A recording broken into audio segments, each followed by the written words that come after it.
రాష్ట్ర ప్రభుత్వం బకాయిలు చెల్లిస్తున్నా కానీ ఉద్యోగులకి ఉపాధ్యాయులకు అవసరమైనటువంటి ప్రమోషన్లు కానీ లేదా సర్వీస్ మ్యాటర్స్కి సంబంధించి కానీ స్పందిస్తూ ఉన్నా కానీ ఈ రోజున ఉద్యోగుల ఉపాధ్యాయుల ఆకాంక్ష అంతా కూడా 12వ పిఆర్సీ సకాలంలో నియమించి వెంటనే దాన్ని అమలు చేయాలనేటువంటిది ఉంది. ఇందాక చైర్మన్ గారు చెప్పారు 2023లోనే పిఆర్సీ కమిషన్ నియమించబడింది. కానీ కమిషనర్ చైర్మన్ ఎవరైతే ఉన్నారో ఆయన రాజీనామా చేసిన దృష్ట్యా ఇప్పటి వరకు మళ్ళీ కొత్త చైర్మన్ని నియమించుకోవడం అనేటువంటిది కూడా జరిగింది. ఒక పక్క 2028 నుంచి 14వ పిఆర్సీని అమలు చేయాల్సినటువంటి నేపథ్యం. అట్లాంటి నేపథ్యంలో ఉన్న పిఆర్సీ కమిషనర్ని నియమించి వెంటనే దాన్ని వేతనాల పెంపుదలకి తగిన చర్యలు తీసుకోవాల్సినటువంటి పరిస్థితి. మరోపక్క మన పక్కనే ఉన్నటువంటి తెలంగాణ రాష్ట్రంలో అక్కడ పిఆర్సీ కమిషనర్ నియమించడం, ఐఆర్ ప్రకటించడం, మొత్తం ఉద్యోగులకి ఏ మేరకి ఫిట్మెంట్ పెంచాలనే దాని మీద కూడా దాదాపుగా ఒక కొలిక్కి వచ్చినటువంటి నేపథ్యంలో పొరుగు రాష్ట్రంలో పిఆర్సీ అమలవుతుంది. కానీ ఈ రాష్ట్రంలో ఇంకా పిఆర్సీ కమిషను మొదలై కాలినటువంటి పరిస్థితి ఉన్నది. అంచేత దీన్ని కూడా దృష్టిలో పెట్టుకుని ఈ రోజున జరిగినటువంటి సెక్రటేరియట్ సమావేశంలో కొన్ని తీర్మానాలు ఆమోదించడం జరిగింది.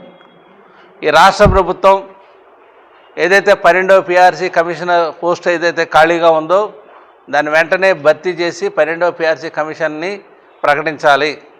ఉద్యోగులకు ఇవ్వాల్సినటువంటి పిఆర్సీని సకాలంలో ఇచ్చేదానికోసం అన్ని రకాల ప్రయత్నాలు చేయాలి. ఈ లోపు ఏదైతే ఉద్యోగులు కోరుకుంటున్నారో 30% ఐఆర్ని కూడా ప్రకటించాలని చెప్పి ఏపీజేఏసీ పక్షాన తీర్మానం చేశాం. రెండోది, ఈ రోజుకు ఉన్నటువంటి 4 పెండింగ్ డిఏల్లో కనీసం 2 పెండింగ్ డిఏలనైనా సరే వెంటనే విడుదల చేయాలని చెప్పి కోరుతా ఉన్నాం. ఎందుకంటే గత నవంబర్లో ముఖ్యమంత్రి గారు జాయింట్ స్టాఫ్ కౌన్సిల్ సంఘాలతో సమావేశ కాలంలో ఒక డిఏ ప్రకటించి దాన్ని మాత్రం వెంటనే అమలు చేశారు. ఇప్పటికే దాదాపు 8 నెలలు పూర్తయింది. అంచేత మరో 2 డిఏలైనా కనీసం సగం డిఏలైనా సరే ప్రకటించాలని చెప్పేసి ఈ రోజున జేఏసీ తీర్మానం చేసింది. మూడోది, బకాయిల్లో పిఎఫ్, ఏపీజీఎల్ఐ అట్లాగే రిటైర్ అయిపోయినటువంటి టీచర్లకి ఎన్కాష్మెంట్ లీవు, గ్రాట్యుటీ ఇలాంటి బకాయిలన్నీ చెల్లించారు. కానీ డిఏలకు సంబంధించి ఏదైతే విడుదల చేశారో దాంట్లో కొంతమంది బిల్లులు రిజెక్ట్ అయినటువంటి కారణంగా ఆ బకాయిలు అందుకోలేకపోయినటువంటి పరిస్థితి, అట్లాగే 4 సంవత్సరాలుగా సరెండర్ లీవులు పేరుకుపోయినటువంటి పరిస్థితి.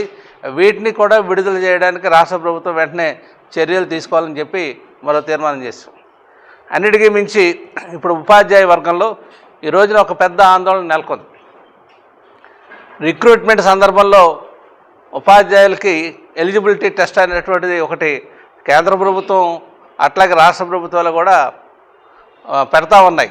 ఆ టెట్ క్వాలిఫికేషన్ ఎవరైతే ఎక్వైర్ చేశారో వాళ్ళకు మాత్రమే టీచర్ ఉద్యోగాల్లో భర్తీ చేయడం అనేటువంటిది